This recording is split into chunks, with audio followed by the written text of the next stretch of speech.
It's my birthday! That's right, as of March 28th, 2018, this jackass went from a 21-year-old gothic alcoholic to a 22-year-old gothic alcoholic. And yes, Dad, I'm still a disappointment.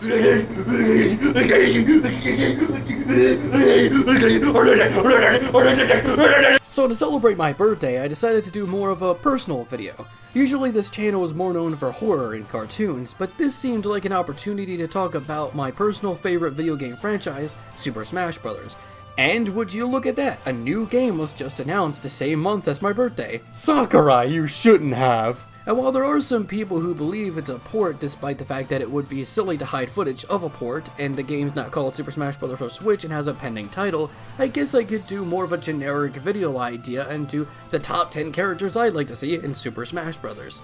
Now, I'm not going over characters who have a realistic chance in Smash, but I will be reasonable. That, and I will be adding about 3 guest characters on a list to spice things up. So without further ado, here at Hotel Room 103 is the top 10 characters I like to see in Super Smash Bros. In no particular order.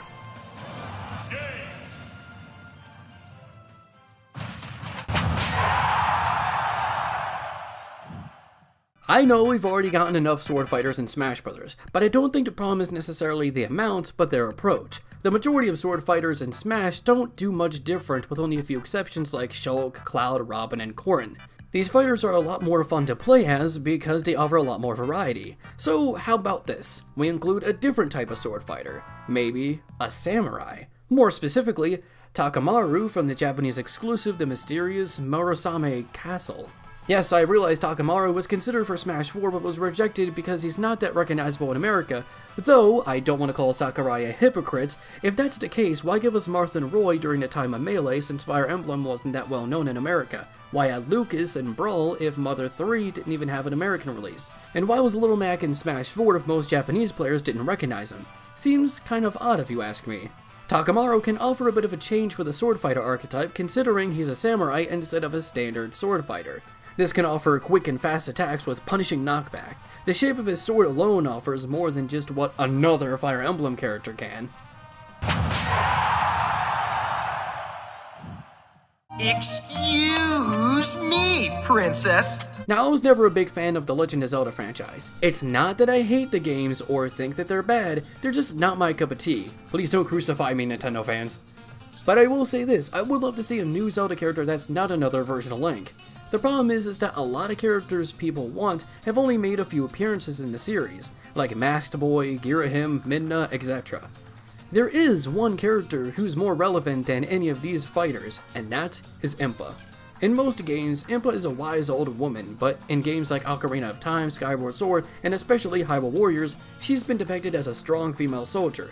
This is the version we should add, as I would feel guilty for beating the shit out of an old elderly woman. She can use her large buster-like sword and both water and fire magic to be mixed between Cloud and Robin. If that doesn't sound fun or overpowered, then I don't know what is. Once again, a series I'm not very familiar with, but I just wanted to add this character for the gameplay potential of rapid fire blasters and light swords. Saki from Sin and Punishment. Yeah, that's all I want the character for. The gameplay and combo potential, and nothing else. And I honestly have no idea how to end this part, so here's a random meme I made while I was drinking one night.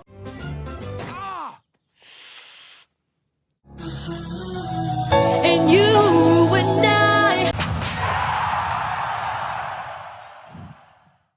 we shouldn't have King K. Rool because we already have a heavy lizard-like villain character.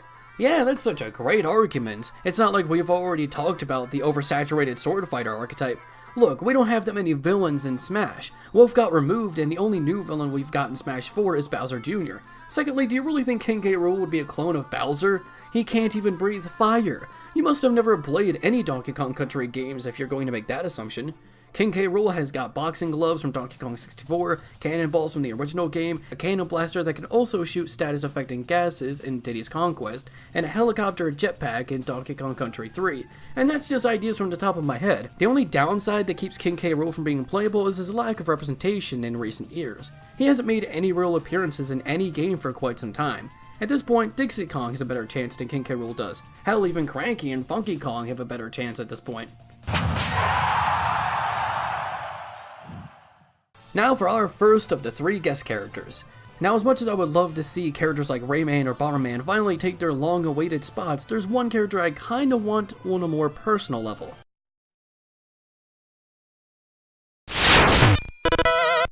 Yep, Shovel Knight. For one, he can represent the indie gaming community, which would tell the mainstream audiences that indies can do just as well as AAA titles. Second, I can see Shovel Knight be a mix between Toon Link with decent speed, jumping power, with heavy and solid hits from a shovel, and Mega Man for his huge assortment of weapons and power-ups. There's a lot to offer with this character, but hey, if we don't get Shovel Knight, I'm cool with Rayman, Bomberman, or the other guest characters I'll be talking about. And it's time the Hoenn region finally got some respect in Smash. I know that Pokemon Omega Ruby and Alpha Sapphire aren't particularly relevant anymore, as Sun and Moon have taken that spotlight, and a new Pokemon game is being made for Switch, but I still won't give up hope.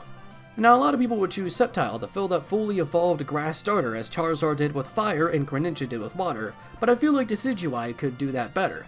Now, who I'm choosing is a Pokemon who would surely get banned competitively, for he already was in his own games, Blaziken. Now, for those who say he'd be a Captain Falcon clone, I'm sorry. I really am. But that would be the laziest route you could take.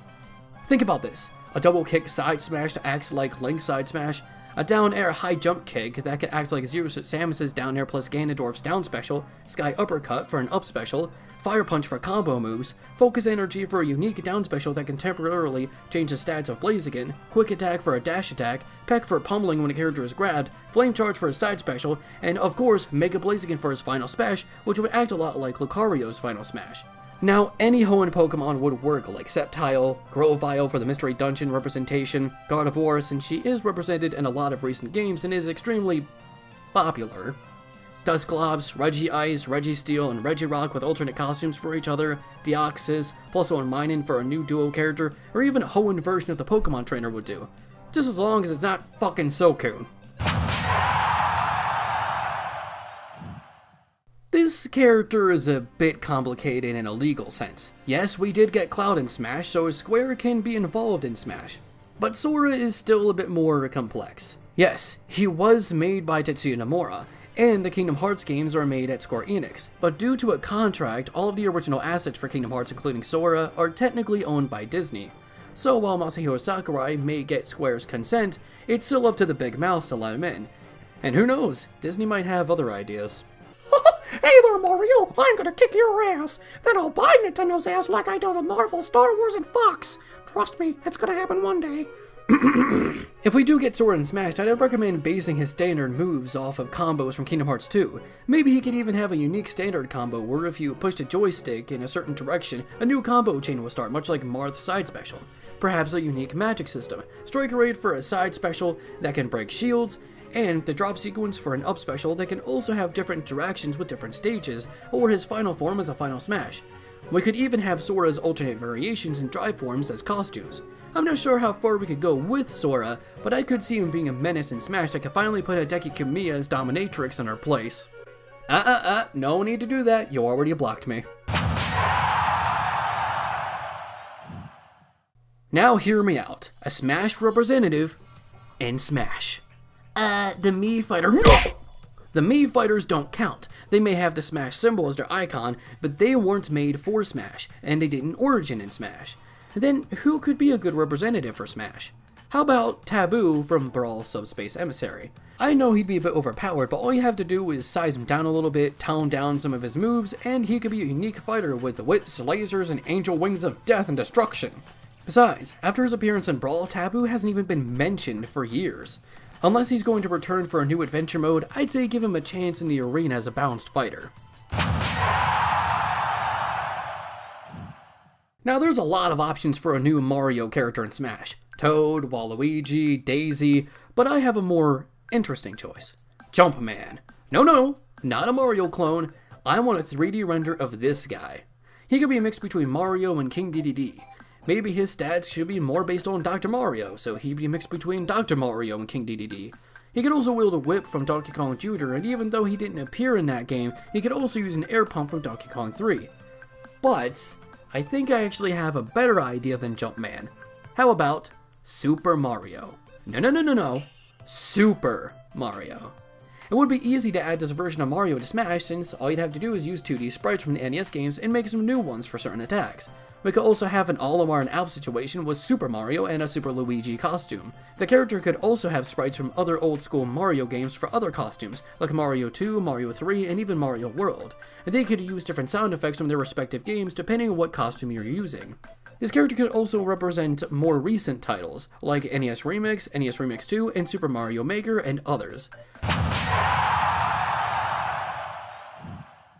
Alright, now for the last character who is also a guest fighter. This may be a shock to a lot of people, but I choose Crash Bandicoot. Now, a couple years ago, I would hate the idea of Crash in Smash, simply because he was PlayStation's original mascot.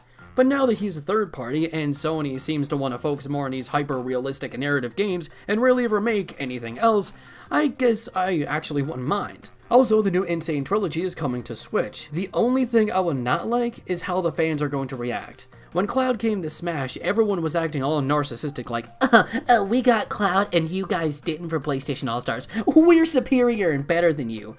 Yeah, that's why people hate Nintendo fans. Look, PlayStation All-Stars came 6 years ago and suffered from a huge time crunch because Sony wouldn't give Superbot enough time to make the game. It was so long ago, get over it and calm the fuck down, there's no need to act so narcissistic. Anyway, Crash Bandicoot could be a good mix between Mario and Sonic when it comes to stats, and all you really need to make a moveset out of it is just his first 3 games. But if we do get Crash, please Nintendo fans, don't act superior, you'll just be toxic. We're all gamers here, so just calm the fuck down.